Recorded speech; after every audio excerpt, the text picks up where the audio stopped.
মিনাল জিন্নাতি ওয়ান নাস। এক কথা বলে না কেন? মানুষ শয়তান আর জিন শয়তান। ফাস্তাইজ বিল্লাহি মিনাশ শাইতানির রাজিম, সূরা নাহলের ৯৮ নম্বর আয়াত।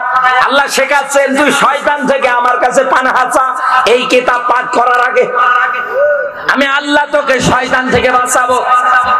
কিন্তু এই সমাজের মধ্যে যারা মানুষ শয়তান আছে, যত কোরআন পড়েন না কেন, যত কিছুই আপনি পাঠ করেন না কেন, যত তাউস তাসমিয়া যতবার আপনি হাতের মধ্যে গুনে গুনে পড়েন না কেন, এই শয়তান কিন্তু যাবে না, আরো শয়তানি বাড়বে।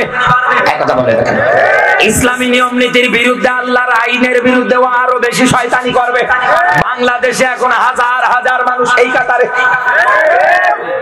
এই দুনিয়ার ময়দানে ২ নাম্বার তালিকায় তারা আছে যারা শাসক, বিচার ব্যবস্থার ক্ষেত্রে যারা শাসক, তার মানে দেশের যারা সরকার, ওরাও তাগুতি নিয়ম নীতি সীমা লঙ্ঘনকারীর কাতারে। কেমন করে কাতারে? আল্লাহ কোরআনে কারিমে দলিল দিয়েছেন। সূরা নিসা ৪ নাম্বার সূরা ৫ নাম্বার পারার ৬০ নাম্বার আয়াত, বাড়ি গিয়ে ভালো করে দেখবেন। ওই জায়গার মধ্যে তথ্য আল্লাহ উঠিয়েছেন।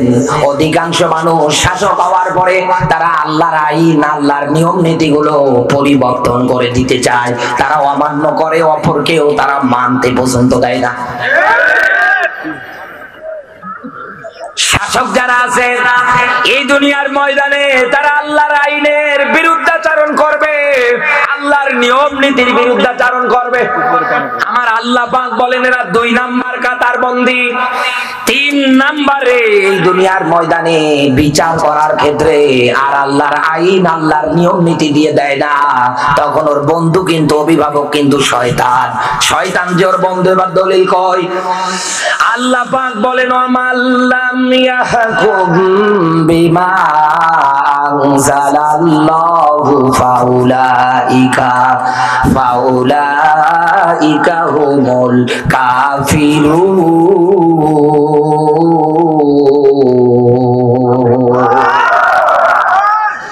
সূরা মাইদা ৫ নাম্বার সূরা ৬ নাম্বার পারার ৪৪ নাম্বার আয়াতে আল্লাহ পাক ব্যাখ্যাটা সুন্দর করে নোট করে দিয়েছে, ভালো করে বোঝেন। এই দুনিয়ার ময়দানে বিচার ব্যবস্থার ক্ষেত্রে আল্লাহর নিয়ম নীতি, আল্লাহর আইন, আল্লাহর কোরআনের বিধানের দিকে যারা তাকায় না, যারা নিজের মন গড়া রায় দেয়, যারা ফয়সালা দেয়, আল্লাহ পাক বলেন এই দুনিয়ার ময়দানে ও তো কাফের। কথাকার। আর মুসলমানের মধ্যে যারা কাফের, ওদের বন্ধু কিন্তু শয়তান। আমি আগেই বলেছি আপনাকে, ওরা রায় দেওয়ার ক্ষেত্রে, ফয়সালা দেওয়ার ক্ষেত্রে, বিচার করার ক্ষেত্রে আল্লাহর নিয়ম নীতি, আইন কানুন দিয়ে রায় দেবে না। এক কথা বলে রাখেন, আল্লাহ তো স্পষ্ট ব্যাখ্যা, ফাহকুম বাইনান নাসি বিল হক। মানুষের মাঝে বিচার যদি করতে চাও, রায় যদি দিতে চাও, ফয়সালা যদি দিতে চাও, অবশ্যই সত্য সহকারে দেওয়া লাগবে। বাংলাদেশে আজ এই নিয়ম নীতিটা না থাকার কারণে, সত্য বিধানটা পরিবর্তন হওয়ার কারণে এই দেশের মধ্যে আজ আমরা অবিচার লক্ষ্য করছি। আল্লাহর এই আয়াত আমরা মানি না। কোরআনের নির্দেশ ছিল ওয়ালা তালবিসুল হাক্কা বিল বাতিল ওয়া তাকতুমুল হাক্কা ওয়া আনতুম তা'লামুন। সূরা বাকারা ২ নাম্বার সূরা ২ নাম্বার ১ম নাম্বার পারা ৪ নাম্বার পৃষ্ঠা ৪ নাম্বার রুকুর ৪২ নাম্বার আয়াত। এই আয়াত কি কেউ অস্বীকার করতে পারবে? আরো জোরে বলেন, এই আয়াত অস্বীকার করতে পারবে?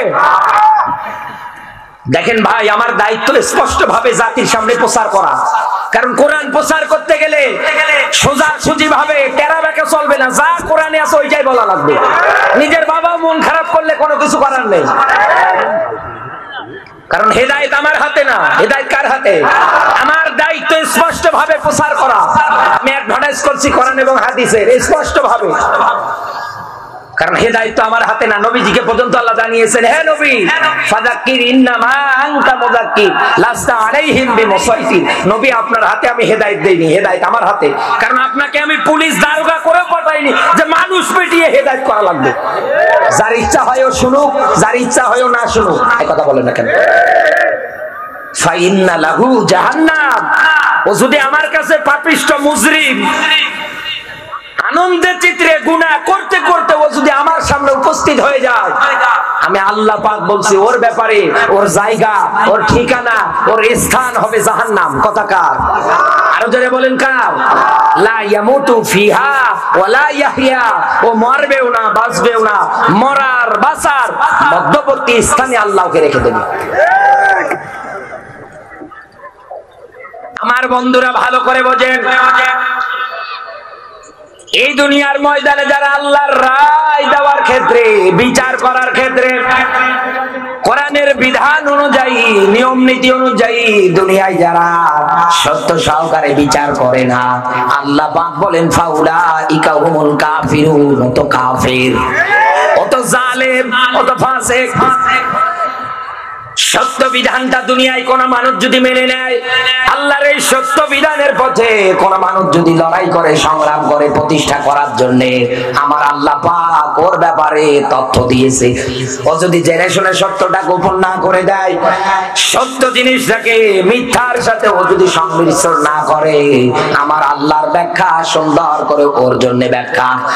ইন্না আকরামাকুম ইনদাল্লাহি আতকাকুম, যেই মানুষটা দুনিয়ায় সত্য জানার পরে গোপন করে না, তার মানে ওর ভিতরে ভয় আছে কার? আল্লাহ পাক বলেন আমাকে যারা ভয় করে, আমার ভয় ভীতি যাদের অন্তঃকরণে, সে নারী হোক পুরুষ হোক যেই হোক না কেন, আমি আল্লাহ পাক বলছি ও আমার কাছে শ্রেষ্ঠ। সুবহানাল্লাহ বলতে পারেন না? এই দুনিয়ার ময়দানে এই শ্রেষ্ঠ মানুষ যারা হয়, আমার আল্লাহ পাক তাদের ব্যাপারে সুন্দর করে পুরস্কার কিয়ামতের ময়দানে রেখে দিয়েছে, তার নাম জান্নাত। হযরত ওমর রাষ্ট্র যখন চালান, গভীর রজনীতে মরুভূমির পথ দিয়ে হাঁটতে হাঁটতে তিনি রওনা করলেন। দুনিয়ায় আজ আমরা এইরকম সত্যের প্রতি আমরা অবিচল থাকতে পারি না, যার কারণে আমরা এই শ্রেষ্ঠতম পুরস্কার গুলোর কাতারের মধ্যে নেই। আমরা তো হয়ে আছি কাফের, আমরা তো হয়ে আছি মুনাফিক, আমরা তো হয়ে আছি জুলুমকারী। কথা বলেন না কেন? হযরত ওমর গভীর রজনীতে মরুভূমির পথ দিয়ে জনগণের খোঁজ খবর নেওয়ার জন্য হাঁটা দিলেন। হাঁটতে হাঁটতে কিছু দূর যাওয়ার পর পরে একটা বাড়ি থেকে চিকন কণ্ঠ আর একটা মোটা কণ্ঠ ওমরের কানের মধ্যে ভেসে আসে। মা গভীর রজনীতে মেয়েকে ডাক দিয়ে বলছে, এই মেয়ে শোনো, দুধ কম হয়েছে, তোমাকে বলছি জলদি করে একটু পানি মিশিয়ে দাও। মেয়ে ডাক দিয়ে বলে, মা এটা কি বলো তুমি? দুধ কম হয়েছে চরম সত্য কথা, এটাতে আবার পানি দিবা? এটা তো হারাম কাজ, এটা তো খারাপ কাজ, এটা তো আমার দ্বারা করা সম্ভব না। এটা যদি আমি করে ফেলি, কোরআনের আয়াত আমি অস্বীকার করে ফেলছি। কোরআনের আয়াত যারা অস্বীকার করে ওরা কিন্তু কাফের। মা আমি একজন কোরআনের হাফেজা, আমার দ্বারা সম্ভব না।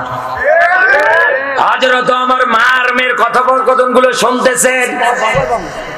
মা আবার ডাক দিয়ে বলে, দেখো মা, তোমাকে বলছি জলদি করে পানি মেশানোই লাগবে।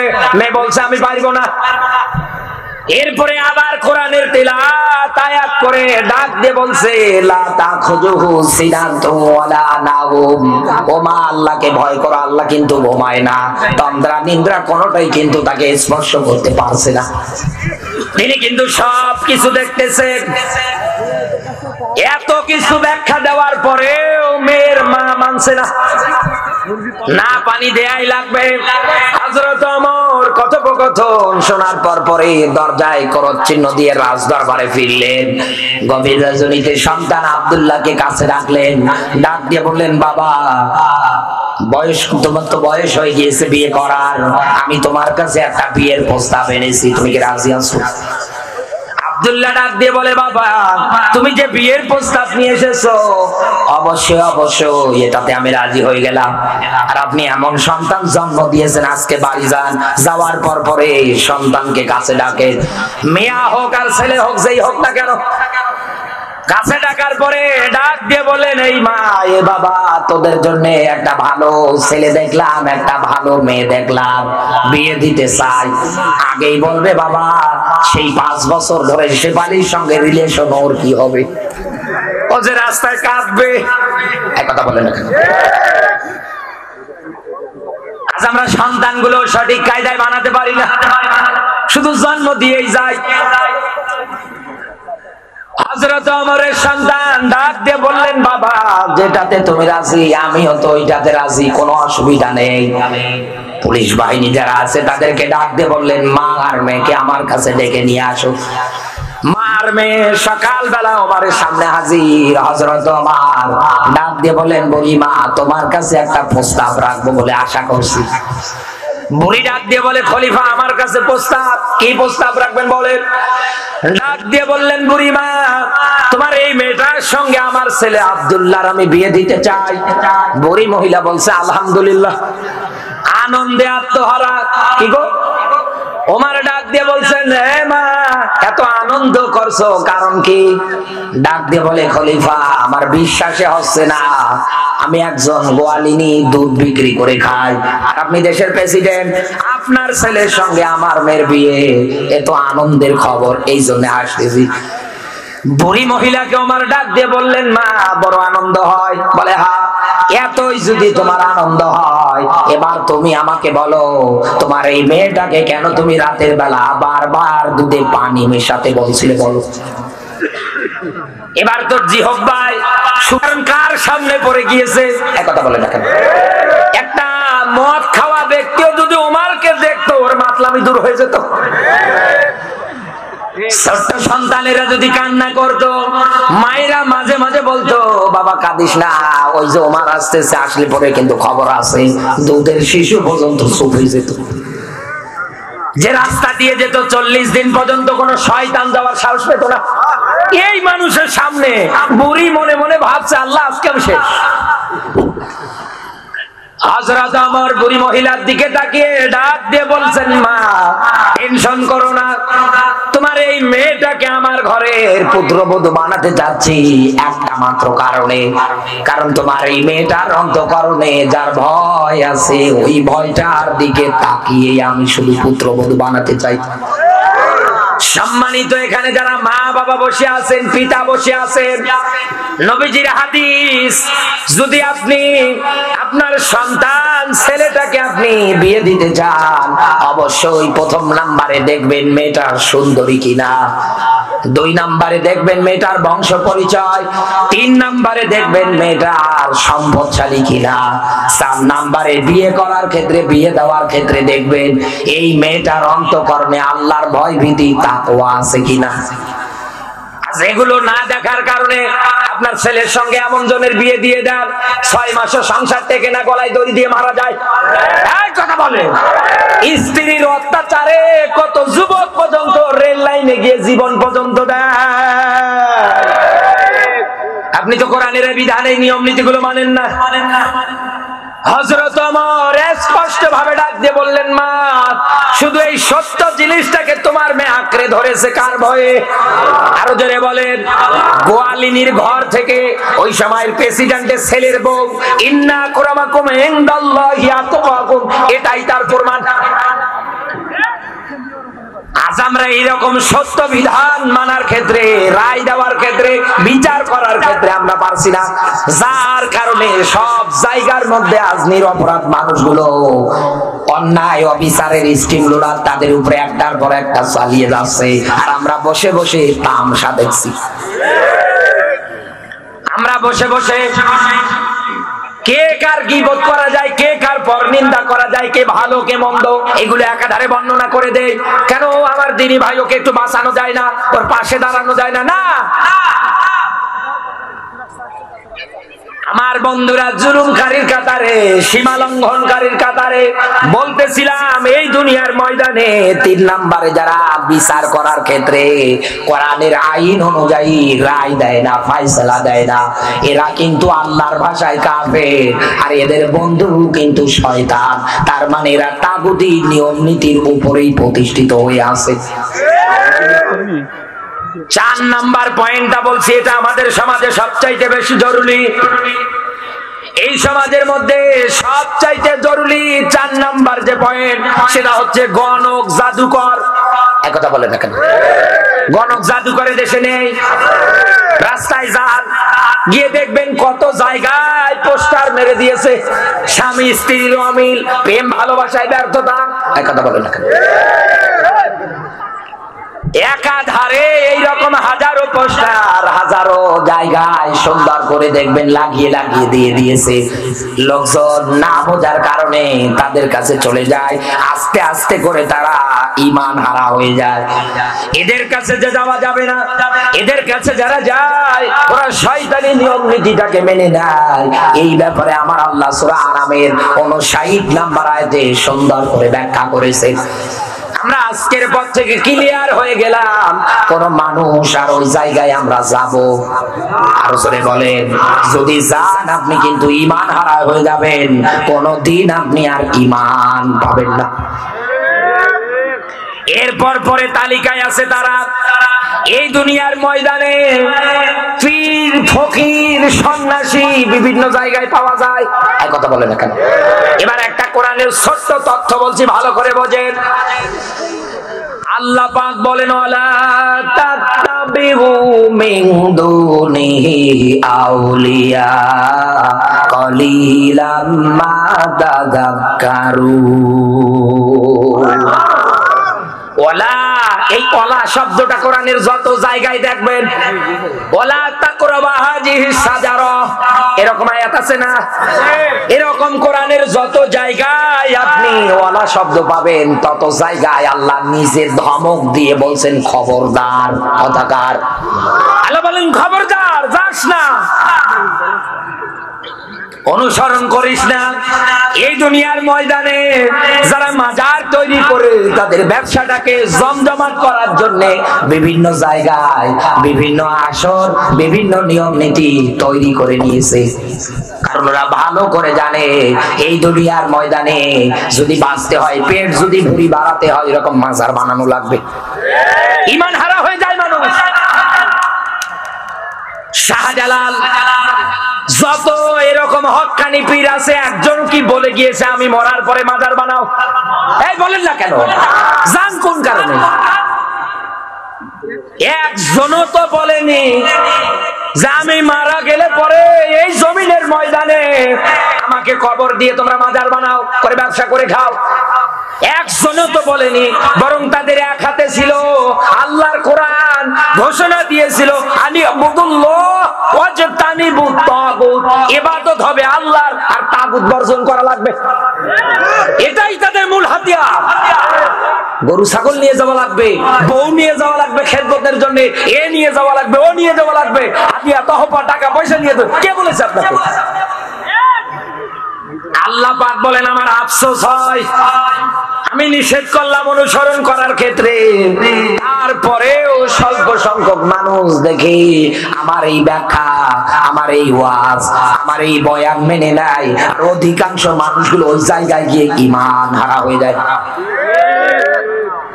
ছোটবেলায় একটা আমার মা গল্প বলতো, এক এলাকায় এক পীর সাহেব আছে, এক মুরিদের বাড়িতে দাওয়াত খেতে গিয়ে মুরিদ স্ত্রীকে ডাক দিয়ে বলে, স্ত্রী, বড় পীর তরি তরকারি যা আছে সুন্দর করে দিয়ে দাও। স্ত্রী চিন্তা করছে, বড় পীর আজকে একটু পরীক্ষা করে দেখা যাক কেমন বড় পীর। একদিন তুমি না এসে বললে আমার বাবা এই জায়গা থেকে খানায় কাবার মধ্যে মুরগি উঠলে ওটা খেয়ে দিয়ে দেয়, আমি আজকে দেখবো তোমার বাবা কত বড় পীর। মনে মনে চিন্তা করছে। প্লেটে ভাত দিয়ে ভিতরে ডিম সিদ্ধ করে সুন্দর করে দিয়েছে। দেওয়ার পরে খাবারের দুইটা প্লেট পীর আর মুরিদের সামনে নিয়ে গিয়ে হাজির করে দিয়েছে। অনেকক্ষণ যাবত বসে আছে, তরকারি দিচ্ছে না। পীর সাহেব বারবার খোঁচাচ্ছে, কি মুরিদ, তরকারি দিচ্ছ না, শুধু ভাত খাওয়া যায়? মুরিদ উঠে যাওয়ার পরে স্ত্রী ডাক দিয়ে বলে, স্ত্রী তরকারি কই, আমার বাবা কি ভাত খাবে না? স্ত্রী ঝাঁটা হাতে নিয়ে গিয়ে সে ডাক দিয়ে বলে, তুমি পীর এই জায়গায় বসে মাঝে মাঝে বলো খানায় খাবার চত্বরের মুরগি উঠলে তুমি তাড়িয়ে দাও, আর তোমার ভাতের নিচে সিদ্ধ ডিমও দেখতে পারো না। তোমার পীরগিরি আজকে বের করছি। এই দুনিয়ার ময়দানে যারা আপনাকে এইরকম করে তথ্য দেয় যে আমরা গায়েব জানি, আমরা এটা জানি, আমরা ওটা জানি, এইরকম তথ্য আপনাকে যারা দেয় ওরা টাটকা ডাহা মিথ্যা কথা বলে। মিথ্যা কথা যে বলে তার দলিল কোথায়? আল্লাহ পাক বলেন 5টা জিনিস আমি আল্লাহ জানি, তাছাড়া আর কেউ জানে না। জানে কে? সূরা লুকমান 31 নম্বর সূরা 34 নম্বর আয়াত।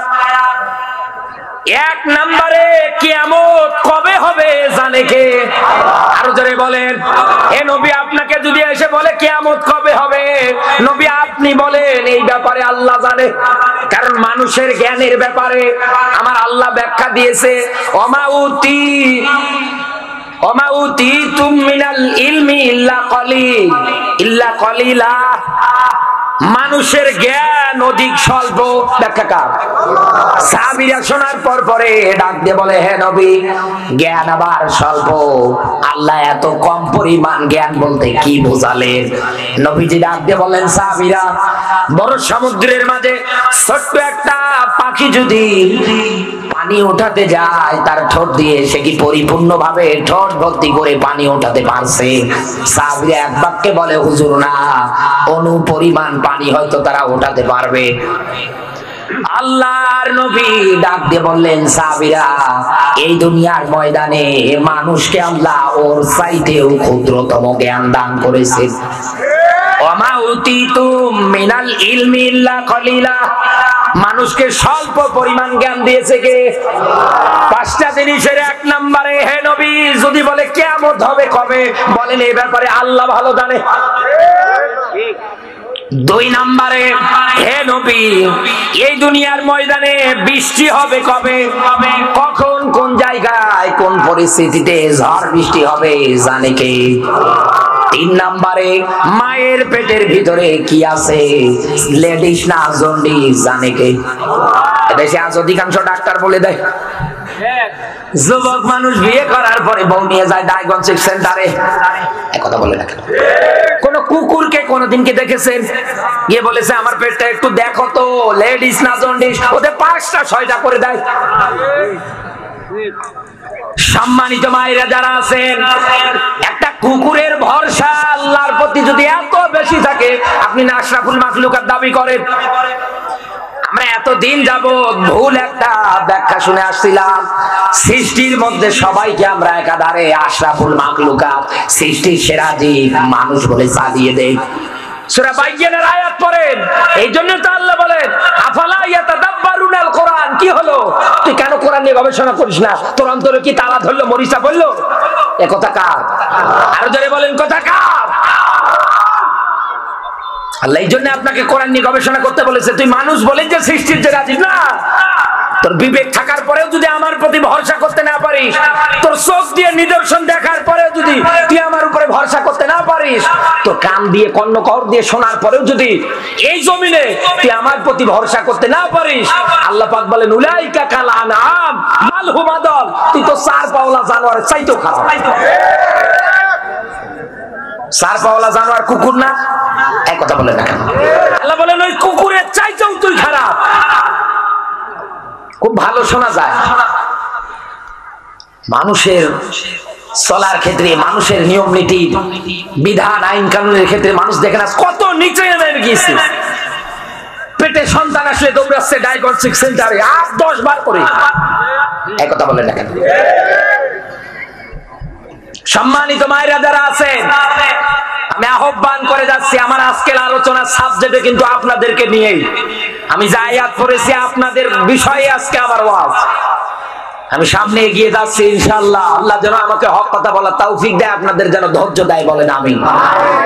3 নাম্বার পয়েন্ট, মায়ের গর্ভে কি আছে জানে কে? আরো জোরে বলেন।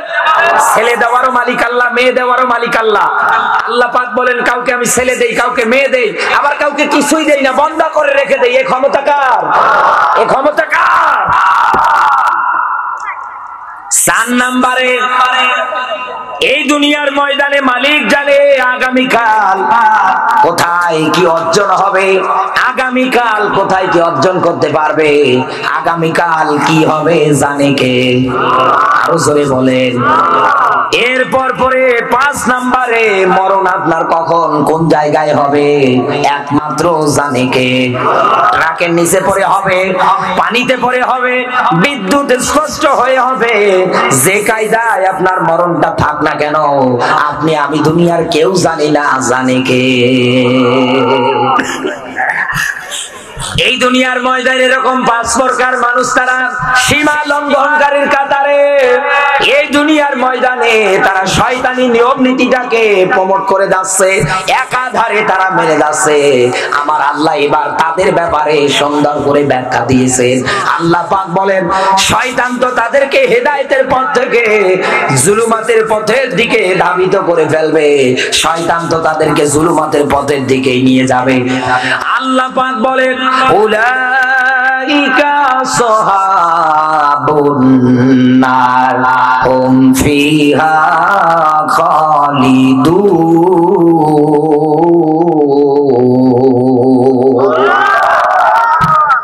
উলাইকা শব্দটা ইসমে ইশারা, ইশারাবাচক শব্দ। সব মানুষকে কিন্তু আল্লাহ বোঝাচ্ছে, বিষয়টা এমন না সব মানুষ কিন্তু না। দুনিয়ায় ওই মানুষগুলো 5 প্রকার। 1 নম্বরে যারা দুনিয়ায় শয়তানকে মেনে নেয়, 2 নম্বরে শাসক হওয়ার পরে আল্লাহর আইন পরিবর্তন করে দেয়, 3 নম্বরে বিচার করার ক্ষেত্রে ন্যায় বিচার করে না, 4 নম্বরে গণক, 5 নম্বরে ফকির পীর সন্ন্যাসী। এই মানুষগুলোকে আল্লাহ আঙ্গুল ইশারা করে ডাক দিয়েছে এবং বলতেছেন, উলাইকা ওই মানুষগুলো আসহাবুন নার। আসহাবু মানে থাকার জায়গা, নার মানে জাহান্নাম। আল্লাহ পাক বলেন ওদের থাকার জায়গা, ওদের বাসস্থান আমি আল্লাহ বানিয়েছি জাহান্নাম। হুম ফিহা খালিদুন, ওই জায়গার মধ্যে ওরা চিরকাল থাকবে। কথা কার? আরো জোরে বলেন, চিরকাল ধরে আপনাকে ওই জায়গার মধ্যেই রাখবে। চুয়াডাঙ্গার মুসলমানেরা একটা বারের জন্য নিজের বিবেকটাকে জাগ্রত করেন তো, দুনিয়ার কোন মানুষ যদি চিরকাল জাহান্নামের আসামির কাতারবদ্ধ হয়ে যায়, চিরকাল ধরে কোন মানুষ যদি জাহান্নামের মধ্যে থেকে যায়, ওর অবস্থাটা আল্লাহ কি বানাবে? এই জন্যই তো আল্লাহ আপনাকে ডাক দিয়ে বলছে, কদ্দামাত লিগত তাকুল্লাহ ইন্নাল্লাহা খাবীরুম বিমা তা'মালুন। বান্দা তোকে আমি বলছি তুই আমাকে ভয় কর, আর আগামী কালকের জন্য কি জোগাড় করিস তুই চিন্তা ভাবনা কর। কারণ আমার আয়াত, মরণ যেই দিন তোর হয়ে যাবে, সুম্মা ইলাইনা তুরজাউন, তোকে আমার সামনে আমি দাঁড় করাবো। একথা কার? আরো জোরে বলেন।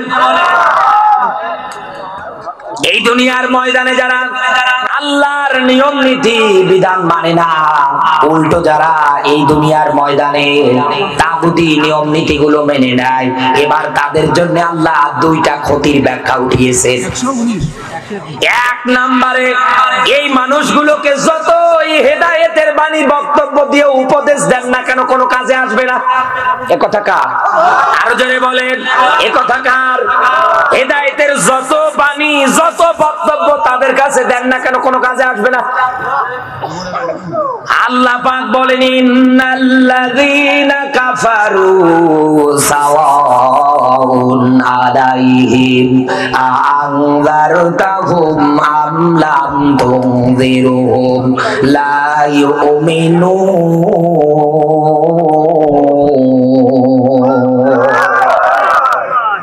আয়াতটা ভালো করে বোঝেন। সূরা বাকারা 2 নাম্বার সূরা 1 নাম্বার পারার 1 নাম্বার রুকুর 6 নাম্বার আয়াত। নবীজিকে আল্লাহ ডাকতে বলছেন, হে নবী, দুনিয়ায় যারা কাফের হবে, তাগুতকে যারা মেনে নেবে, হে নবী যতই আপনি তাদেরকে হেদায়েতের পথের দিকে ডাকেন না কেন কোনো কাজ হবে না, কোনো লাভ হবে না। হে নবী ওরা কোনোদিন ঈমান আনবে না। কথা কার? আরো জোরে বলেন। আল্লাহর ব্যাখ্যা যদি এই হয়, ওরা কোনোদিন হেদায়েত পাবে না। আমি গলা ফাটিয়ে চিল্লিয়ে হবে? আরো জোরে বলেন, হবে?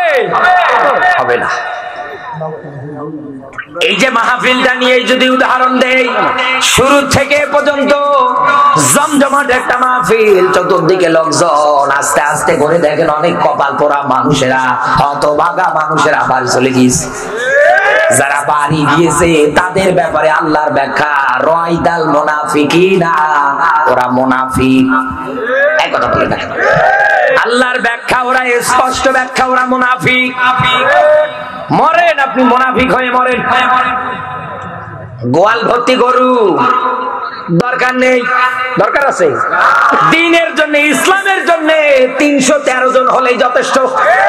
313 জন মানুষ যদি ঈমান আনে, এটার প্রতি যদি অবিচল থাকে, লক্ষ লক্ষ মানুষ দিয়ে যা হবে না, 313 জন মানুষ দিয়ে তা হবে। ইতিহাস বদরের ময়দান।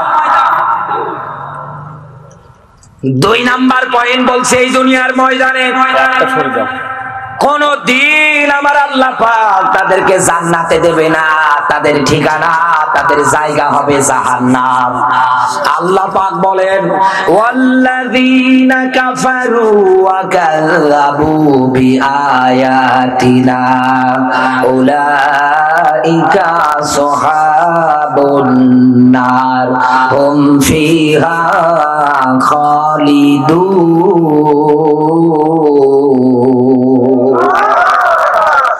সূরা বাকারার 39 নম্বর আয়াত। এখানেও আল্লাহর তথ্য, যারা আল্লাহর চিহ্ন, নিদর্শন, আয়াত, বাণী, বক্তব্য দুনিয়ায় যারা অস্বীকার করে যায়, আল্লাহ পাক বলেন ওরাই তো জাহান্নামের অধিবাসী। আমি আল্লাহ ওদেরকে জাহান্নামের মধ্যে চিরকাল রাখবো। এই দুনিয়ার ময়দানে এই আয়াত, এই ব্যাখ্যা, এই বিশ্লেষণ আপনার জীবনের সঙ্গে যদি 100-100 মিলে যায়, আপনি যদি এই আয়াতের কাতার বন্দী হয়ে যান, আপনি যদি আয়াতের মধ্যে পড়ে যান, আমি আপনাকে ডেকে গেলাম মহব্বত করে, আদর ভালোবাসা দিয়ে আমি ডাকলাম, আজকের পর থেকে তাওবা করে আল্লাহর রাস্তায় আপনি ফিরে আসেন। আমরা আসতে পারবো তো? আসতে পারবো তো? তাওবা করে দ্বীনের প্রতি, ইসলামের প্রতি আমরা ফিরে আসবো। মালিককে ডাক দিয়ে বলবো, মালিক এতদিন যা করেছি তুমি মাফ করে দাও। আল্লাহ যেন আমাদের নিয়ে আসায়, বলেন আমিন। আরো জোরে বলেন আমিন। আমি চাই না আমার কোন দ্বীনী ভাই ইসলামের বিরুদ্ধে আচরণ করে মারা যাক। আমি চাই না আমার কোন দ্বীনী ভাই ইসলামের বিরুদ্ধে জীবন যাপন করে, দিন যাপন করে মারা যাক। আমি চাই আমার দ্বীনী ভাই যেন উদখুলু ফি সিলমি কাফা, এই আয়াত অনুযায়ী পরিপূর্ণভাবে ইসলাম মানার ক্ষেত্রে, ইসলামী নিয়ম নীতি প্রতিষ্ঠার ক্ষেত্রে অংশগ্রহণের পাশাপাশি সে যেন এই জমিনের ময়দানে টিকে থাকে। কথা বলে না কেন? আমি আপনাকে ছোট্ট একটা উদাহরণ দিয়ে আমার তেলাওয়াতকৃত আয়াতের দিকে যাচ্ছে। ছোট্ট একটা উদাহরণ। আমি স্টেজে আসার আগে আমার বারবার বলছে, হুজুর কাহিনী শোনে এলাকার লোক। আমি কাহিনী বলতে পারি না। আমার বন্ধুরা, আমি আপনাকে ছোট্ট একটা উদাহরণ দেই। এই যে এই ভাই মনে করেন ইনি এখন বসে আছেন, নভেম্বর মাসে যেরকম শীত ছিল, ওই সময়ের মধ্যে ভাই মনে করেন বাড়ি গিয়েছে প্রায় 12টার দিকে, এক মাহফিল থেকে শেষ করে মোনাজাত করার পরে বাড়ি চলে গিয়েছে। বাড়ি যাওয়ার পরে ওনার স্ত্রী ওনার জন্য সুন্দর করে বেডশিট সহকারে বিছানার উপরে সুন্দর করে একটা কম্বল বলেন, ব্ল্যাঙ্কেট বলেন, লেপ বলেন, সুন্দর করে রেখে দিয়েছে। কেন রেখেছে? শীতের রাত, এই লোকটা আস্তে করে বিছানায় উঠে যাবে, এরপর পরে নিয়ম অনুসারে সে ছিল পুরো কম্বলটা তার গা, এই মাথা থেকে শুরু করে পায়ের আঙ্গুল পর্যন্ত কম্বলের ভিতরে ঢোকাবে। এক কথা বলে না কেন? তাহলে না তার শরীরটা গরম হবে আর ঠান্ডা তাকে লাগবে না। কিন্তু এই ভাই মনে করে যদি হাঁটু পর্যন্ত কম্বল আর লেপটা টেনে দেয়, এরপরে যদি বলে পায়ের দিক গরম হলে এই দিক গরম হবে, সম্ভব হবে? হবে। তাই ওনাকে ঠান্ডা লাগবে, শীত লাগবে। এই দুনিয়ার ময়দানে পায়ের দিকে আপনি একটা কম্বল রেখে আপনি যদি ধারণা করেন, মনে মনে চান যে আমার এদিকটাও গরম হয়ে যাবে, মাথা যা আছে, বডি যা আছে সব গরম হয়ে যাবে। এই দুনিয়ায় আজ অনেক মানুষ এই রকম, ইসলামের আংশিক মানে আর আংশিক মানে না। ও শুধু খাবার শেষে মিষ্টি খাওয়া শুনলো, তার মানে নলি পর্যন্ত খাবে, এরপরে আরো খাবার চাই। এক একাধারে খেয়ে খেয়ে এই জমিনের ময়দানে শান্তি তালাশ করে বেড়াবে যে আমি শান্তি চাই, আমি শান্তি চাই, অথচ তাগুতি নিয়ম নীতি একাধারে মেনে নেয়। কথা বলেন না কেন? কশিন কালেও আপনি তো ইসলাম আংশিক মেনে কোনদিন দুনিয়ায় শান্তি পাবেন না। শান্তি যদি পেতে চান পরিপূর্ণ ইসলাম মেনে তবেই পাওয়া যায়। আল্লাহ যেন আমাদের পরিপূর্ণভাবে দ্বীন আর ইসলামের পথে কবুল করে। জোরে বলুন আমিন। নবীজির প্রতি দরুদ, মানবতার মুক্তির মডেল, মানবতার মহান আদর্শ, মানবতার শিক্ষক নবী শিরোমণি মুহাম্মাদুর রাসূলুল্লাহ সাল্লাল্লাহু আলাইহি ওয়াসাল্লাম। জবান সেরে কোরআনের সোনালী আয়াত আমার সঙ্গে পড়ে না। আউযু বিল্লাহি মিনাশ শাইতানির রাজিম। বিসমিল্লাহির রহমানির রহিম।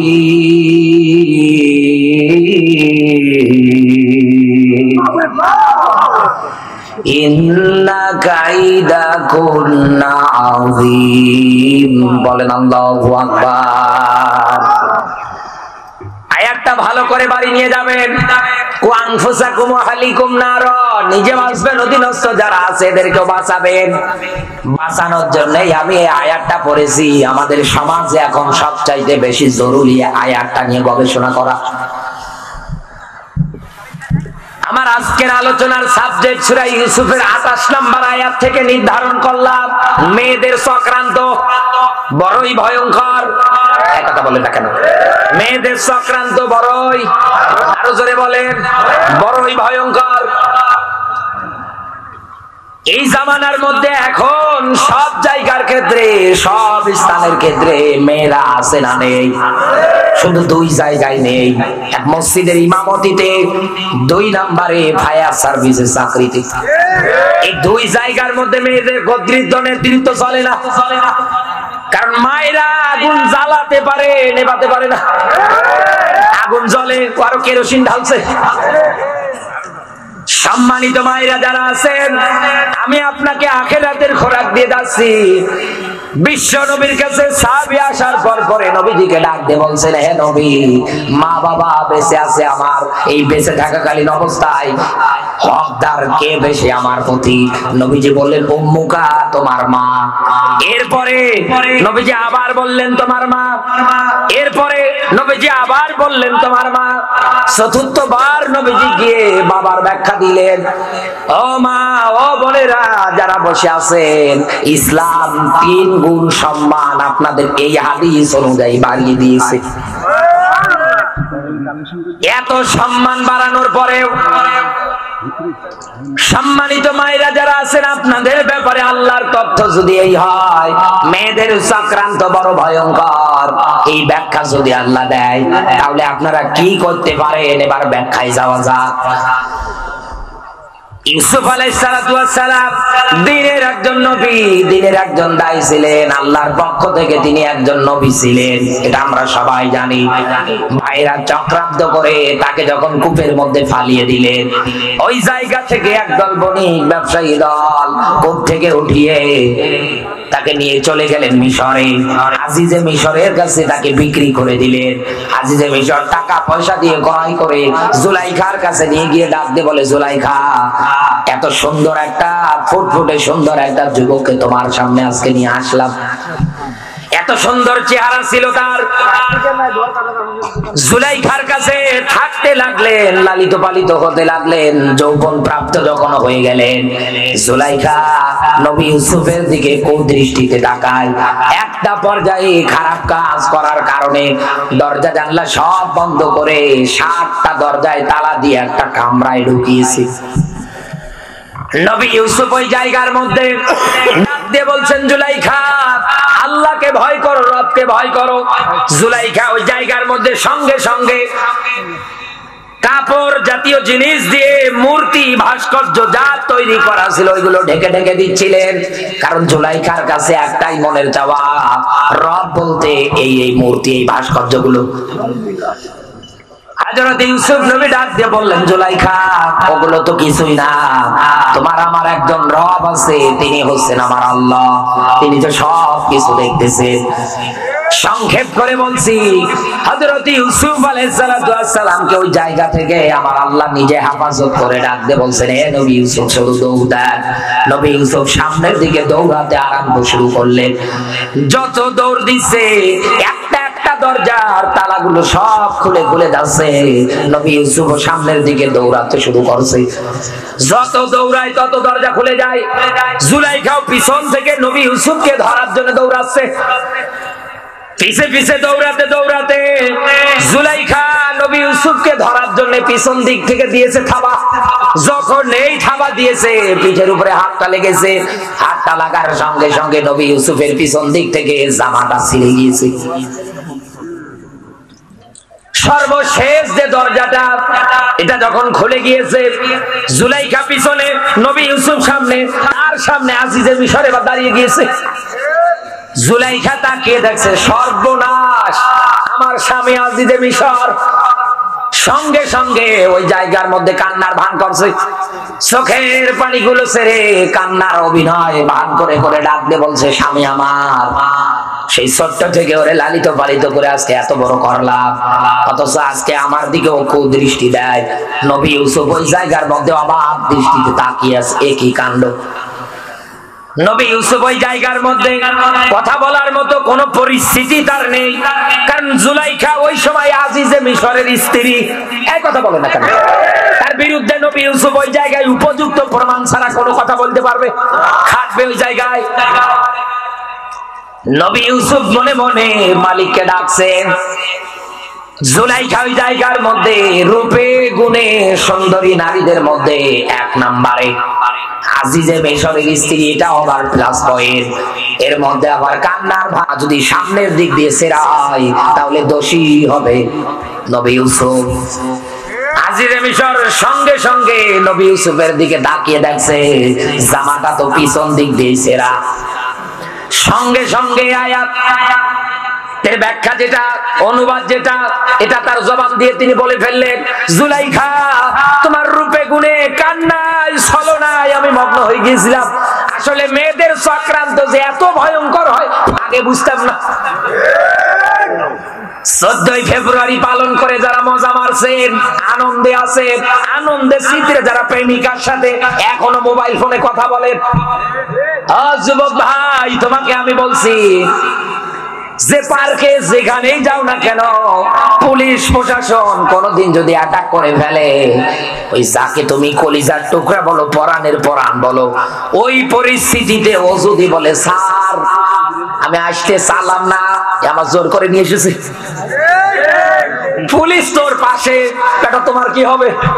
পিটিয়ে সোজা করবে। এই কথা বলে না, মান সম্মান যা ছিল সব শেষ। মেয়েদের চক্রান্ত বড়ই ভয়ঙ্কর। আল্লাহ এমনি তথ্য দেয়নি। মেয়েদের এই ভয়ঙ্কর চক্রান্ত সবচাইতে বেশি প্রভাব ফেলে একটা পরিবারে। কোথায়? আরো জোরে বলেন। একটা পরিবারে ধ্বংস করে দেয়। ওয়াশিরুহুন্না বিল মারুফ। পরিবারের স্বজন যারা আছে তাদের সঙ্গে আচার ব্যবহার করতে গেলে অবশ্যই ভালো ব্যবহার করা লাগবে। এই দেশের অধিকাংশ বৌমাগুলো শ্বশুর শাশুড়ি যারা আছে তাদেরকে দেখতেই পারে না। শুধু এই ষড়যন্ত্র চক্রান্তটা কেমন হয় পরিবারে, একটা দৃষ্টান্ত দিচ্ছি আপনাকে আমি। বিরক্ত হচ্ছেন না তো? 22-23 বছর ধরে একটা যুবক ছেলে মানুষ করা লাগে। কি কষ্ট শুধু মা বাবাই বোঝে, কি পরিমাণ কষ্ট হয়। 22-23 বছর একাধারে একটা সন্তান লালিত পালিত করার পরে মা বাবার কাছে গিয়ে জিজ্ঞাসা করবেন কেমন লাগে, চোখের পানি এমনি ছেড়ে দেবে। আমাদের সমাজগুলো, পরিবারগুলোর ক্ষেত্রে এইরকম হয়ে যায়। অভিজ্ঞতা থেকে বলছি, আমি আপনাকে বলছি ভালো করে বোঝার জন্য। আমাদের পরিবারগুলোতে আজ নারীদের চক্রান্ত গুলো এইরকম করে কাজ করে। গরিব মানুষ রিক্সা চালিয়ে খায় মানুষের জমিতে, কামলা জৈন কিষান দিয়ে দিয়ে দিন পার করে। মাটা মানুষের বাড়িতে কাজের হুয়া, ভাত তরকারি যা আছে সব রান্না করে দেয়। যে টাকা পয়সা মাসে পায় একটা মাত্র ছেলে, তার পিছনে ব্যয় করে দেয়। সপ্তাহে একদিন করে করে সন্তানকে ফোন দেয়, ডাক দিয়ে বলে বাবা কি করো? বলে এই তো মা বসে আছে, হোস্টেলে পড়াশোনা করছি, আর ওদিকেও মেয়ে নিয়ে বাদাম খেলিয়ে খাচ্ছি। সন্তানদের বাইরে রাখেন, একটু খোঁজ খবর রাখেন ও কি করে বাইরে। মা বাবা বিশ্বাস করে ডাক দিয়ে বলে বেটা রে টাকা পয়সা কি আছে? বলে হ্যাঁ। কিছুদিন পরে টাকা পয়সা লাগবে, সঙ্গে সঙ্গে টাকা পয়সা পাঠিয়ে দেয়।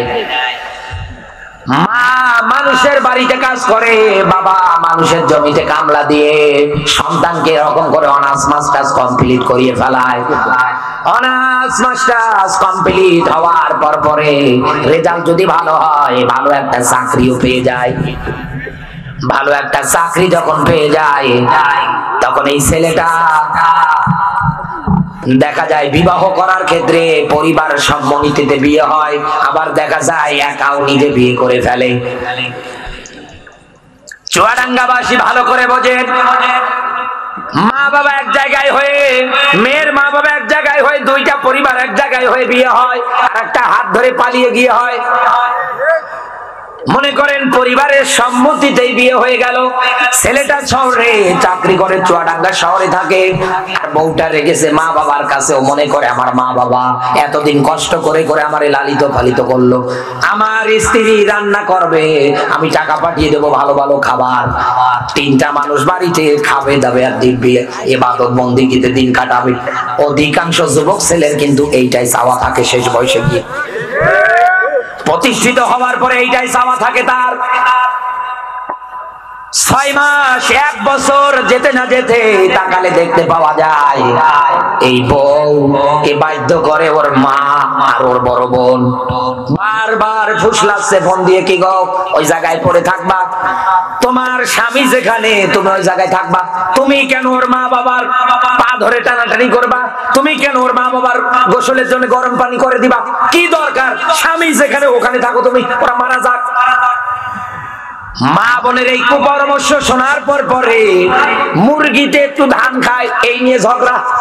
স্বামীর কাছে ফোন দেয়, ডাক দিয়ে বলে স্বামী তোমার মাও ভালো না বাবাও ভালো না, আমারে যদি নিয়ে খেতে হয় জলদি করে বাড়ি আসো, আমারে নিয়ে যাও, আমি এই জায়গায় থাকবো না। ছেলে তো বউ পাগলা দেওরা, তাকিয়ে দেখছে সুন্দরী বউ, চামড়াও ফর্সা। একথা বলে ডাকে। বাড়ি আসার পরে মা বাবার মুখের দিকে তাকিয়ে আর একবার বউয়ের মুখের দিকে তাকায় আর চিন্তা করে এত সুন্দর বউ, আদরের বউ আমার, মা বাবার সঙ্গে নতুন করে আবার ঝগড়া বাঁধিয়ে দেয়। মা বাবার চোখের পানি ফেলে হাউমাউ করে কাঁদে আর ডাক দিয়ে বলে আল্লাহ এই দিনকে আমার দেখতে হবে। বাধ্য হয়ে মা বাবার সঙ্গে ঝগড়া করে বউয়ের হাত ধরে আস্তে করে শহরে চলে যায়। যাওয়ার পরে ওই জায়গায় দিন পার করতে শুরু করে দেয়। ওর চাকরি আছে, বেতন আছে, টাকা পয়সা ভালো ইনকাম করতে পারে। মা বাবা এদিকে না খেয়ে দিন পার করে যায়, মানুষের দাঁড়ে দাঁড়ে ঘুরতে শুরু করে দেয়। কারো হাতে ভালো খাবার দেখলে বৃদ্ধা বয়সের ভালো মানুষ মুরগি মাংসের খেতে মন চায়, এজন্য পিছে পিছে যায়। এই যে পরিবার 22-23 বছর ধরে মানুষের জমিতে খেটে মা আরেকজনের বাড়িতে ভাত রান্না করে দিয়ে একটা ছেলে মানুষ করলো। অপারেশন থিয়েটারে যখন মা সন্তান জন্ম দেওয়ার জন্য যায়, স্বামীর কানে কানে গিয়ে ডাক দিয়ে বলে স্বামী এতদিন তোমার ঘর সংসার করলাম, জানি না আমার কপালে কি আছে, বাঁচবো কিনা জানি না। কত মহিলা তো সন্তান জন্ম দিতে গিয়ে মারা যায়, আমিও যদি মারা যাই আমারে মাফ করে দিও। ছোট্ট সন্তান থাকলে কাছে টেনে নিয়ে বুক কপালের মধ্যে চুম্বন করে ডাক দিয়ে বলে বাবা ভালো থাকিস। মা জীবনের রিস্ক নিয়ে এই সন্তানটাকেই তো দুনিয়ায় আনলো। এত ব্লাড, এত রক্ত খরচ করার পরে সন্তানের মুখের দিকে তাকিয়ে মা জননী সব কষ্টগুলো ভুলে গেল, তরমুজের মতো করে পেটের মধ্যে বহন করে করে নিয়ে নিয়ে বেড়ালো। 2.5 মাস ধরে দুগ্ধ পান করিয়ে মা জননী বড় করলো। খেতে বসতে গিয়ে পোশাক পায়খানা করে দিলে একটা বারের জন্য বিরক্ত বোধ হতো না। এই মা আর এই বাবাকে সামান্য একটা নারীর কারণে চিরদিনের জন্য রেখে যায়, কোনদিন পর্যন্ত খোঁজ খবরও নেয় না। মা বাবা বৃদ্ধা বয়সে মারা যায়, অনেক সন্তান পর্যন্ত মাটি দিতে পর্যন্ত আসে না। আমি নিজে পেয়েছি, আমার জীবনে আমাকে ব্যাখ্যা করে শুনিয়েছে। গাজীপুরের চৌরাস্তা হয়ে পাকুন্দিয়া হয়ে যে কিশোরগঞ্জের রোডটা গিয়েছে, ওই দিক দিয়ে যদি কোনোদিন যান দেখবেন ওই জায়গায় একটা বৃদ্ধাশ্রম আছে, বানিয়ে রেখেছে। ওই বৃদ্ধাশ্রমে আমি নিজে গিয়েছিলাম, ইন্টারনেটে ভিডিও আছে, আমি নিজে ঘুরেছি ওই বৃদ্ধাশ্রমে। যাওয়ার পরে ম্যানেজার আমারে ডাক দিয়ে বলে, ভাই মানিকগঞ্জে একজন ডক্টরের মাকে রেখে গিয়েছিল এই জায়গায়। ডক্টর সাহেব ভালো মানুষ, কি ভালো ব্যবহার, তার কথাবার্তা বলে রেখে গেল। বললো মাসে মাসে টাকা পয়সা সব কিছু পাঠিয়ে দেব। অথচ তার মা আস্তে আস্তে প্যারালাইজড রোগী, আস্তে আস্তে করে হাতও নাড়াতে পারে না, পাও নাড়াতে পারে না, আস্তে আস্তে করে মৃত্যুর দিকে ধাবিত হয়। একটা মানুষ যে মারা যাবে দেখলেই কিন্তু বোঝা যায়। তার তো স্বাস্থ্যের, তার তো চিকিৎসার ওইরকম কাজ হচ্ছে না। বাড়ির দিকে ফোন দেয়, যখনই বলে বৃদ্ধাশ্রম থেকে বলছি, সঙ্গে সঙ্গে মোবাইলটা কেটে দেয়। এই পরিস্থিতিতে ওখানকার যারা ম্যানেজিং কমিটিতে আছে তারা বলছে, আল্লাহ ভরসা থাক, যেহেতু সন্তান অস্বীকার করছে, নেবে না মা। একদিন মা হঠাৎ করেই মারা গেল, লাশটা নামাবে, বেওয়ারিশ লাশ হিসেবে দাফন হচ্ছে। সন্তানের কাছে শেষবারের মতো ফোন দিয়ে ডাক দিয়ে বলছে, বাবা তোমার মা কিন্তু আর বেঁচে নেই। কি পাষাণ সন্তান, এমন সন্তান যেন কারো ঘরে না হয়। সঙ্গে সঙ্গে মোবাইলটা কেটে দিয়েছে। এতবার অন্য সিম থেকেও ফোন দেয়, রিসিভ করে বলে, কোথা থেকে বলছেন? বৃদ্ধাশ্রম থেকে, আপনার মা মারা গিয়েছে। মোবাইলটা সঙ্গে সঙ্গে কেটে দেয়। ওই অবস্থাতে মায়ের লাশটা দাফন করে ওই জায়গায় রেখে দিল। আচ্ছা বলেন তো, এই যে মা, এই যে বাবা এত কষ্ট করে একটা সন্তান মানুষ করে, মা বাবার এতে কি কোনো স্বার্থ থাকে? আরো জোরে বলেন। ও যুবক ভাই, কিসের দিকে দৌড়াও? মা বাবার অবাধ্য সন্তান হয়ে যদি কাবার গিলাফ ধরেও কান্না করো, এ কান্নার কোনো দাম নেই, আল্লাহ কোনোদিন মাফ করবে না। মা বাবার অবাধ্য সন্তান দিন দিন বেড়ে যাচ্ছে। একটা রুকু, একটা সেজদাও কিন্তু কবুল হবে না। এক কথা বলে না, বড় হুজুর নিয়ে গিয়ে বাড়িতে মিলাদ পড়ায়, দোয়া করে, হুজুর দোয়া করেন। আর এদিকে ওর মা, ওর বাবা আলু ভর্তা দিয়ে ভাত খাচ্ছে। এ আপনার মানবতা? যেই মা বাবা এত কষ্টের পর কষ্ট সহ্য করে আপনাকে দুনিয়ায় বড় করলো, লালিত পালিত করলো, আল্লাহর পর পরে নবী, তারপরে মা বাবার অবদান, সামান্য একটা নারীর প্রভাবে কত যুবক এই জায়গায়, কত মানুষ এই জায়গায় নারীর এই ছলনা চক্রান্তের মধ্যে পড়ে দুনিয়াও হারায়, আখিরাতও হারায়। এই জন্যই তো আল্লাহ বলেছে, মেয়েদের চক্রান্ত বড়ই ভয়ঙ্কর। কোন মানুষ যদি নারীর চক্রান্ত করে মা বাবাকে মাইনাস করে দেয়, ওমা জান্নাতুকা ওয়া নারুকা, মা বাপ তোর জান্নাত আবার জাহান্নাম, এই কথা বলে না। তো জান্নাত তো হারাচ্ছে, ও তো দিন দিন জাহান্নামের পদযাত্রী হচ্ছে। এই জন্য তো আল্লাহ বলছেন মেয়েদের চক্রান্ত ভয়ঙ্কর। এই জায়গার মধ্যে বসে আছে একটা মেয়ের চক্রান্তের কবলে পড়ে নিজের রক্তীয় বোনের সঙ্গে পর্যন্ত সম্পর্ক কাট, নিজের রক্তীয় ভাইয়ের সঙ্গে পর্যন্ত কথা বলে না, অথচ সামনের কাতারের মুসল্লি, কপালে দাগ পড়ে গিয়েছে, ফাটিয়ে ফেলবে আল্লাহ আপনাকে মরার পরে। আগে রক্তের সম্পর্ক ঠিক রাখে। বউ, হ্যাঁ আপনি ভালো ব্যবহার করেন, স্ত্রীর সঙ্গে আপনি ভালো ব্যবহার করেন, আপনি খারাপ ব্যবহার করবেন না। আপনার মা বাবার ব্যাপারে কোরআনের আয়াত, কথা বলতে গেলে, মা বাবার সঙ্গে কথা বলতে গেলে তুমি কার দিকে তাকিয়ে, কার চোখের দিকে তাকিয়ে, কার চেহারার দিকে তাকিয়ে তুমি আজকে মা বাবাকে এত কড়া কথা বলো? মা বাবার সামনে কথা বললে এত গরম ভাষা দিয়ে বলো। আল্লাহর ব্যাখ্যা কি জানো না? আল্লাহ পাক বলেন কওলান কারীমা। তুই মা বাবার সঙ্গে কথা বলতে গেলে সম্মানজনক কথা বল। বৃদ্ধা বয়সে তোর মা বাবা যখন অচল হয়ে যাবে, তোর কোনো আচরণে, তোর কোনো কথাবার্তায়, তোর কোনো ব্যবহারে জবান দিয়ে যেন মা বাবা শব্দটা বের না করে যে এর জন্ম দিয়ে আমার ভুল হয়েছে। এক কথা বলে না কেন? সম্মানিত ভাইরা যারা বসে আছেন, আহ্বান করে যাচ্ছে আমি আপনাকে, দুনিয়ায় যদি আপনি এই ক্যাটাগরিতে, এই কাতারে পড়ে থাকেন, আজকের এই তাওবা করে আজকে এই মায়ের কাছে গিয়ে মাফ চান, বাবার কাছে গিয়ে মাফ চান। বিশ্বাস আমি শতভাগ নিয়ে বলছি, আপনার মা বাবা আপনাকে মাফ করে দেবে, কারণ মা বাবার মতো আপন দুনিয়ার কেউ হয় না। মা বাবা কি জিনিস, যারা হারিয়েছে তাদের কাছে গিয়ে শোনেন কি হারিয়েছে তারা, আজও হাউমাউ করে কাঁদে মা বাবার জন্য। কি জিনিস তারা হারিয়েছে, আর আপনার মা বাবা এসে আছে সামান্যটা বউয়ের কারণে সংসার ভাগাভাগি হয়। এক কথা বলেন না কেন? একটা বউ, একটা মেয়ে, একটা মহিলা, একটা নারী। সম্মানিত মায়েরা, আপনাদের বিবেকটা জাগ্রত করে বলছি, আজকে যে শাশুড়ির সঙ্গে আপনি তুই মুই ভাষা করে কথা বলেন, আপনি একদিন শাশুড়ি হবেন, আপনিও একদিন ছেলের বউ পাবেন। আপনি আজ আপনার শাশুড়ির সঙ্গে যেমন ব্যবহার করেন, আপনিও শাশুড়ি হলে আপনার বেটার বউ আপনার ওইরকম ব্যবহার করাবে। দুনিয়ার ধার আল্লাহ দুনিয়াতে শোধ করাবে, এরপরে মরণ হবে আপনার। আজ আমাদের সমাজে, পরিবারে এই আয়াতটা 100 মিলে যায়। মেয়েদের চক্রান্ত এত পরিমাণে, একটা মেয়ের চক্রান্ত পরিবারে যদি এত পরিমাণে প্রভাব ফেলতে পারে, এতে করে যদি মা বাবা থেকে, রক্তীয় সম্পর্ক থেকে সব ছিন্ন হয়ে যায়, ও বাংলার মুসলমানেরা, এই চক্রান্ত যদি বাংলার সংসদে হয়, এ দেশে তো আগুন জ্বলার কথা। এজন্যই তো জ্বলছে। কোথাও শান্তির গোষ্ঠী আছে?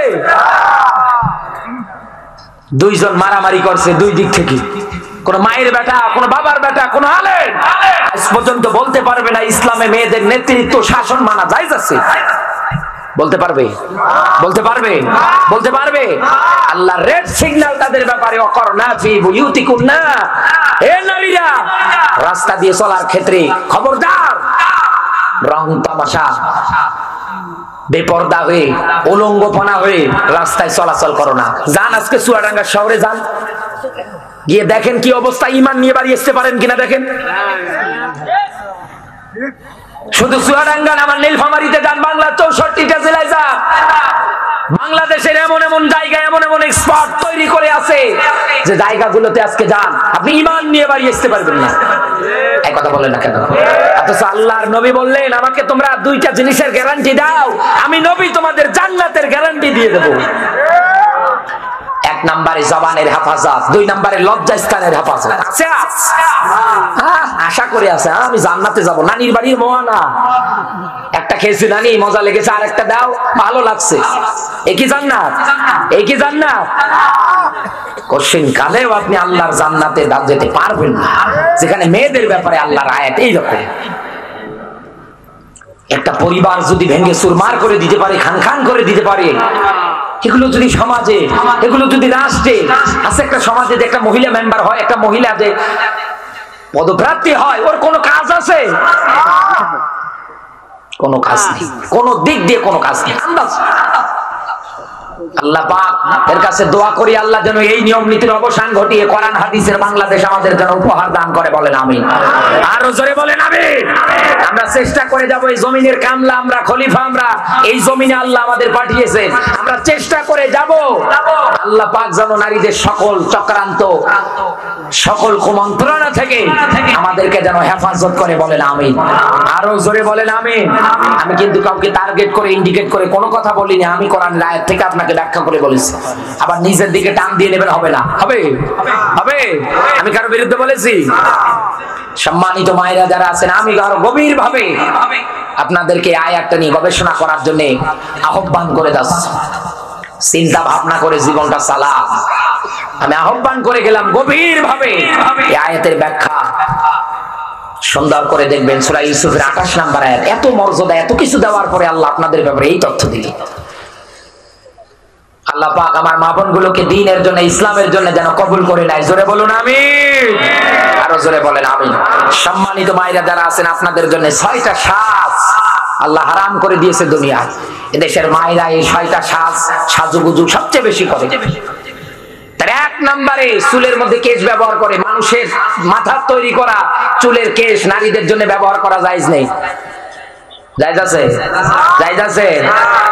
হ্যাঁ, এই আয়াত অনুযায়ী, হাদিস অনুযায়ী আমি যেটা পেয়েছি, সেটা যদি সুতোর হয়, রেশমের হয়, তাহলে ব্যবহার করা যাবে। কিন্তু কেশ যেটা মানুষের চুল দিয়ে তৈরি হয়, এটাই ব্যবহার করা জায়েজ নেই। এই শ্বাসটা নারীদের জন্য হারাম।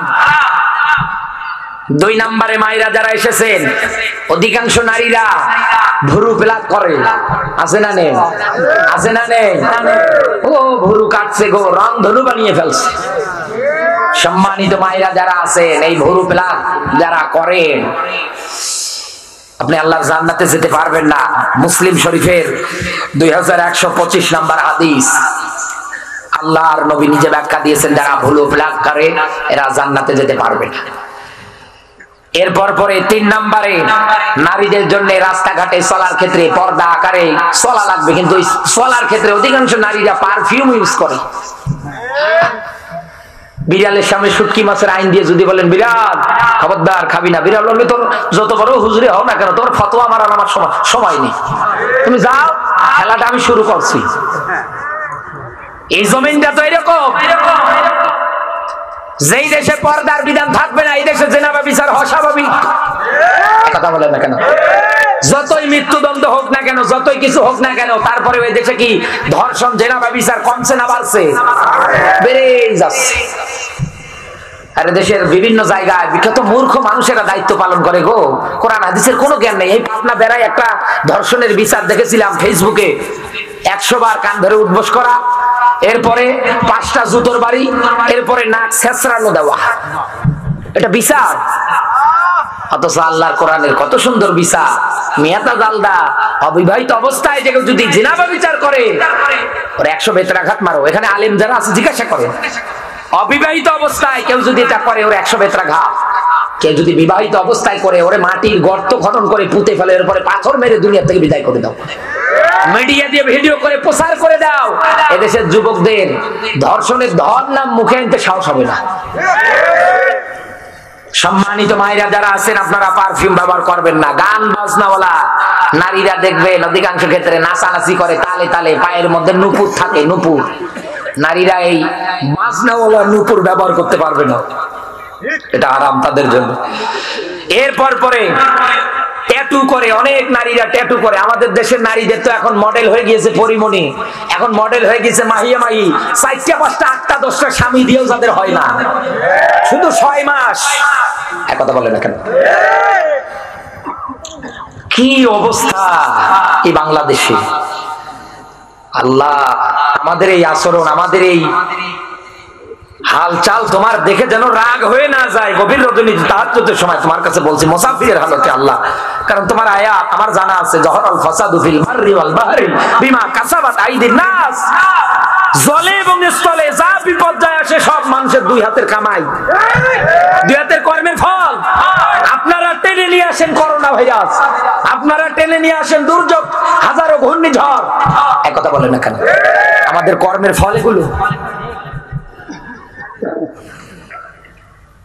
6 নম্বরে মায়েরা যারা আছেন, অধিকাংশ ক্ষেত্রে অনেক মেয়েরা হাতের নখ বড় বড় রাখে। মডার্ন সোসাইটি যুগ পালন করছে, হাতের নখ দেখবেন এমন কায়দায় রাখছে মনে হয় মানুষের তালিকায় পশুর কাতারে আছে। এই 6 প্রকার সাজ নারীদের জন্য হারাম। বিশ্বনবী মুহাম্মদুর রাসূলুল্লাহর ব্যাখ্যা। সম্মানিত মায়েরা, ঈমানটা মজবুত করার জন্য আমি আপনাকে আরেকটা তথ্য দিচ্ছি 2 মিনিটে। খাদিজাতুল কুবরার নাম আমরা সবাই জানি, ইতিহাসে সবাই জানি। বিশ্বনবী মুহাম্মদুর রাসূলুল্লাহর বয়স যখন 22 বছর, ভালো করে বোঝেন, 22 বছর বয়স, নবীজি আমানতদারদের তালিকায় 1 নম্বরে। কোনদিন কারো আমানতের খেয়ানত করেন। এই খাদিজাতুল কুবরা অঢল সম্পদের মালিক, ওই সময় একজন সুন্দরীর তালিকায়ও 1 নম্বরে। সুবহানাল্লাহ বলতে পারেন না? এই খাদিজাতুল কুবরা ব্যবসা করার মনস্থ করতেছেন, বান্ধবী নাফিসাকে ডাক দিয়ে বলছে, বান্ধবী আমি ব্যবসা করব, কারণ রাজার ধন বসে খেলেও শেষ হয়, কিছু করতে হবে, আমি তো নারী মানুষ, ব্যবসা করতে পারবো না, আমার একজন বিশ্বস্ত লোক দরকার, কেউ কি আছে? এক বাক্যে নাফিসা ডাক দিয়ে বলছেন, আমার দৃষ্টিতে আমি পেয়েছি আব্দুল্লাহর বেটা মোহাম্মদ, শুনেছি সে আমানতদারের কোনদিন খেয়ানত করে না, সে আমানতের হক সঠিকভাবে আদায় করে। ঠিক আছে, খোঁজ লাগাও। প্রস্তাব যখন পেয়ে গেলেন, নবীজির বয়স তখন 22 বছর, ব্যবসা করতে শুরু করে দিলেন। প্রথম দিনেই নবীজি যে ব্যবসার হিসাব খাদিজাকে এসে 100 বুঝিয়ে দিয়ে দিয়েছে। খাদিজা আশ্চর্য হয়ে ডাক দিয়ে বলছে, আরব জাহানে আমার এতদিন ভ্রান্ত ধারণা ছিল কোন আমানতদারিতা নেই, কিন্তু মুহাম্মদ রাসূলুল্লাহ আমার সব ভুল ভেঙে দিয়েছে। তখনও কিন্তু তিনি রাসূলুল্লাহ হননি, হয়েছেন। লোকজন তাকে আলামিন বলতো, সাদিক বলতো। এই খাদিজাতুল কুবরার নাম ওই সময় আরব জাহানের মধ্যে যারাই শুনেছিল, যারা একবার শুনে জবান দিয়ে খাদিজার নাম, সঙ্গে সঙ্গে বলে, সে তো তাহেরা। সুবহানাল্লাহ বলতে পারেন না? সে তো পবিত্র নারী, সে তো সতী নারী। সুন্দরীর তালিকায় যেন কয় নম্বরে, সম্পদের দিক দিয়ে যেন কয় নম্বরে, 1 নম্বরে। আরব জাহানের অবস্থা ইতিহাস পড়ে দেখেন, ইসলামের ইতিহাস পড়তে গিয়ে পাবেন আরব জাহানের মানুষগুলো এমন ছিল, মেয়েদের হাটে বাজারে কিনতে পাওয়া যেত, এক কথা বলে না কেন, ভোগের সামগ্রী ছিল তারা। যে নারীর যত রূপ সৌন্দর্য যত বেশি, সে তত খারাপ কাজ একাধারে বেশি করত। ওই পর্যায়েও খাদিজার নাম শুনলে মানুষ বলতো, খাদিজা তো সতী নারী, খাদিজা তো তাহেরা, সে তো পবিত্র নারী। তখনও কি খাদিজা মুসলমান? তখনও কি মুসলমান? তখনও সে একজন মুশরিকা নারী, একজন মুশরিকা নারী হওয়ার পরেও তার ব্যাপারে মানুষ যদি বলে সে তো পবিত্র নারী, সে তো সতী নারী, আজ মুসলমানের ঘরে জন্ম নিয়েও অধিকাংশ মায়েরা তারা তাদের ইজ্জত আটকাতে পারে না, ধরে রাখতে পারে না। তারা ফলো করে মাহিয়া মাহিকা। পুরুষরা যদি এত বিয়ে করতে পারে, আমরা পাইব না কেন? তাল মেলাচ্ছে। আল্লাহ পাক আমার মা বোনগুলোকে দ্বীনের জন্য, ইসলামের জন্য কবুল করুক, বলেন আমিন। আরো জোরে বলেন আমিন। মায়েরা, আপনারা হচ্ছেন সন্তান গড়ার কারিগর, সমাজ গড়ার কারিগর, সব দিক দিয়ে আপনাদের জায়গা অতুলনীয়। লা তাজআলু বুয়ুতান মাকাবির, তোমাদের ঘরগুলোরে তোমরা কবর বানিও না। রাসূল বলে, উজাড় গৃহ শয়তানের কারখানা বানিও না। সন্তানকে আপনি ভালো বানাতে পারেন, আপনি আপনার স্বামীটাকেও ভালো বানাতে পারেন, এটা আপনার দ্বারা সম্ভব। সম্মানিত মা বোনগুলোর প্রতি আমি আহ্বান করে গেলাম, কোরআনের আয়াতটা নিয়ে আরো ভালো করে গবেষণা করার জন্য।